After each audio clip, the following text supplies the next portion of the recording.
Welcome, dear children. So now Ravi turned and glanced at the shabby looking but sturdy old chapels. He beamed and nodded. So, beamed and nodded. He smiled and nodded. Okay, good. We got these were just the right size of chapels, he said, picking them up. So now Mridu and Meena followed him nervously back into the garden. So, why this nervousness? Because the beggar could have gone somewhere. So, within that time, they have to go and give these chapels to the beggar. So, that is what is the intention. So, they are nervously going back to the garden. Here, said Ravi to the beggar, dropping the slippers in front of the old man. Wear these and don't come back again. Why they said don't come back again? Because they are giving the chapels to the beggar without knowing to anybody in the house. The beggar stared at the slippers, hurriedly flung his towel over his shoulder, pushed his feet into them, and left muttering a blessing to the children. Muttering here refers to dissatisfaction. Why the beggar is dissatisfied? Because without anybody's knowledge, the children are giving a gift to the beggar. So, if it is coming from the elders, from the ladies of that house, then the beggar would have been very happy. Now it is like something like stolen, isn't it? So muttering a blessing to the children. So very dissatisfied the blessing, and in a minute he had vanished around the corner of the street. The music master came out of the house and took an unappreciative look at these three of them sitting quietly under the tree playing marbles. This what unappreciative look in the sense disapproving look. What these children are wasting time, unfit for anything like that. The music master's look was like that. Then he searched for his chapel in the veranda where he had put them. Now, children, can you able to identify whose chapel is that? Whose chapel? Fantastic, dear. It was music master's chapel, right? So here are the images.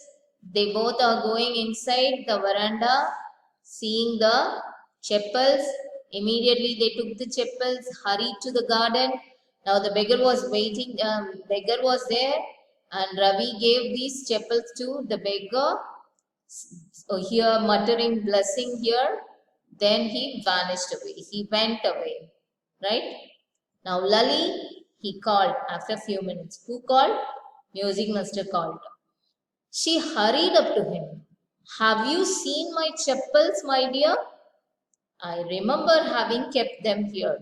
Ravi, Mridu, and Meena silently watched Lali and the music master search each and every corner of the veranda.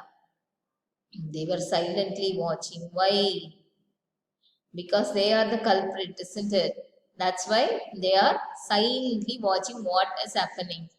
He scurried around. The music master scurried. Scurried is moving very quickly around the veranda, around the house here and there, looking over the railing and crouching of near the flower pots also to look between them. Between the flower pots also, he is looking at the chapel. He is searching the chapel.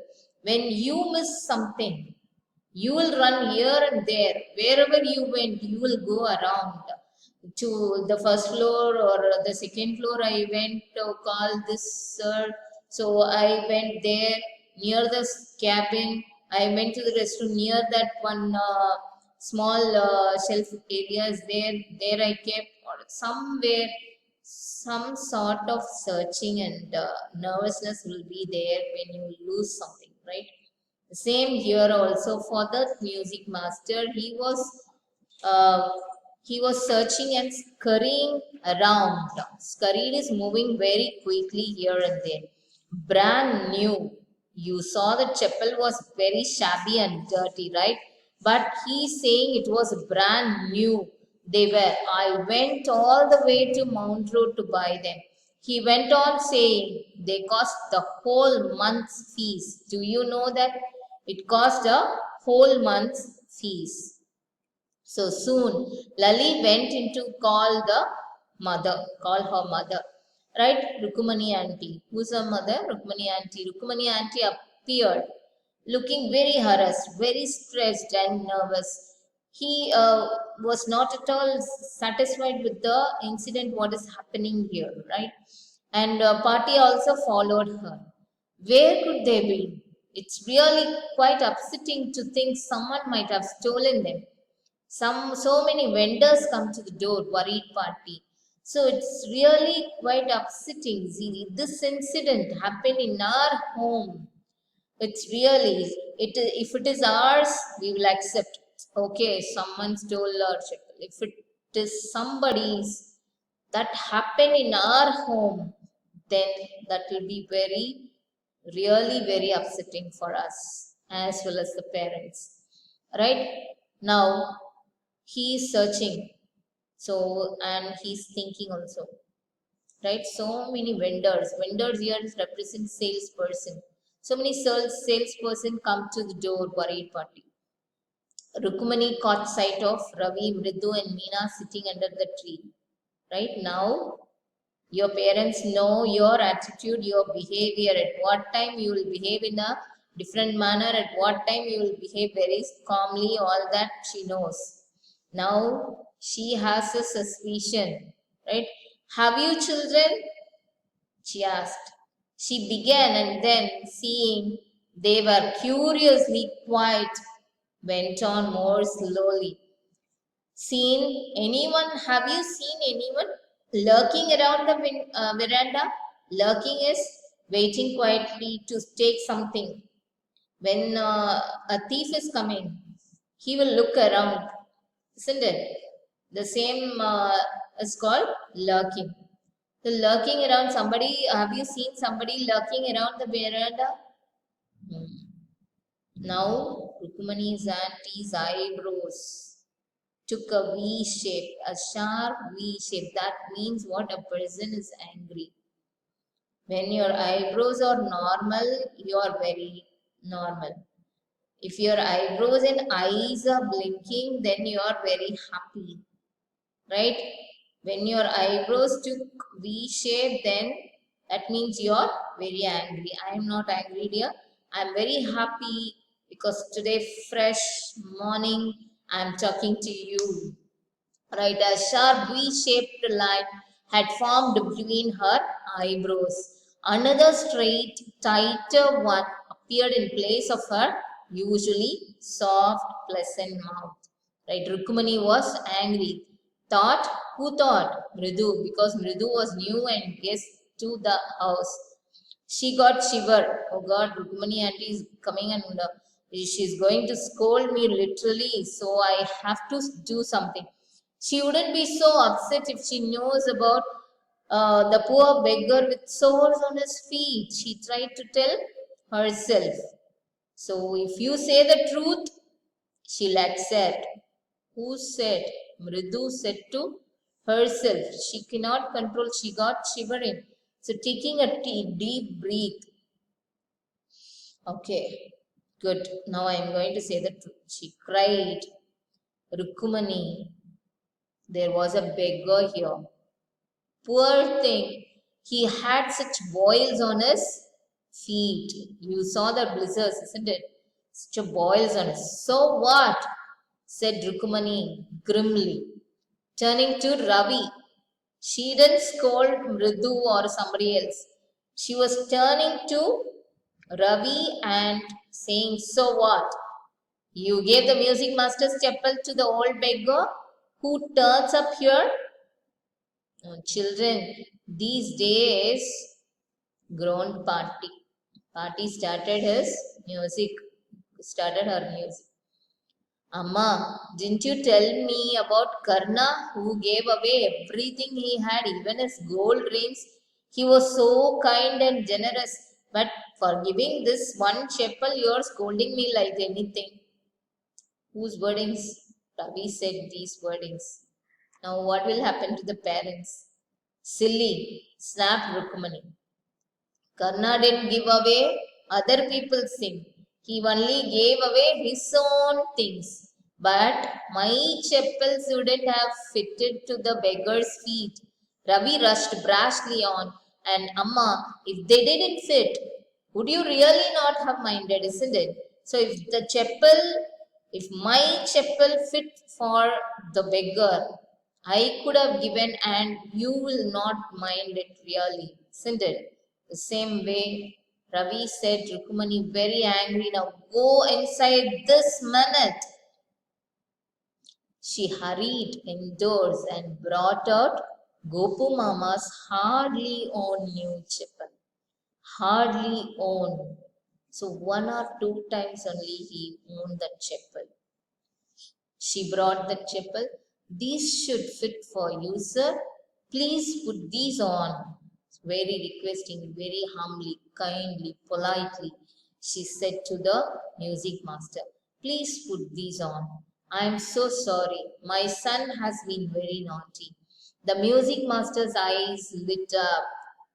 You know, you have seen Chinchan serial and other things. When their eyes are very shining, that means they are very happy and affectionate, right? See here also, whose eyes lit up? Music master's eye lit up. He put them on, trying not to look too happy. Well, I suppose these will have to do. These days, children have no respect for elders at all. What to do, ma'am? We have to accept it. Yeah, Hanuman incarnate. Only Rama can save such a naughty fellow. Rukumani's eyes flashed. She didn't seem to like Ravi being called a monkey. Music master is saying Ravi as monkey. A parent can, do you think your parent can accept anybody's parent? Not only your parent. Nobody's parent will accept them calling their son as monkey. So she too didn't like to accept music master calling Ravi as a monkey, not even a holy monkey. Okay, she stood stiff and straight by the front door. It was clear that she wanted him to leave quickly. Whom? Music master, right? When he had clattered off in his new chapel, she said, clattered off, gone off noisily with the noise of clatter of chapels. So when he wore his chapels and he walked, there was a noise, isn't it? That noise is called clatter off. When he had clattered off in his new chapels, she said, Mridu, come in and have some tiffin. Who said, Mridu, come in and have some tiffin? Who said this? Rukumani auntie said, honestly, how do you children think of such things? Thank God your Gopu Mama doesn't wear his chapels at work. As she walked towards the kitchen with Mridu and Meena, she suddenly began to laugh. But he is always in a hurry to throw off his shoes and socks and get into his chapel as soon as he comes home. What is your mama going to say this evening when I tell him I gave his chapel to the music master? So here, what mistake the children did, the same mistake Rukumani auntie also did, isn't it? Rukumani auntie gave Gopu Mama's chapel to the music master without Gopu Mama's permission. Then what this is called? Same, what children did, the same attitude. So that is the reason that she laughed. This is the end of the story, dear. Written by Vasanta Surya from Ritu in Madras. Guru Chakka turns up. So we came to the end of the story. I hope you loved the story. I know you enjoyed the story very much. Okay, so go through this, read word by word, underline the hard words, Take away the meanings. Right?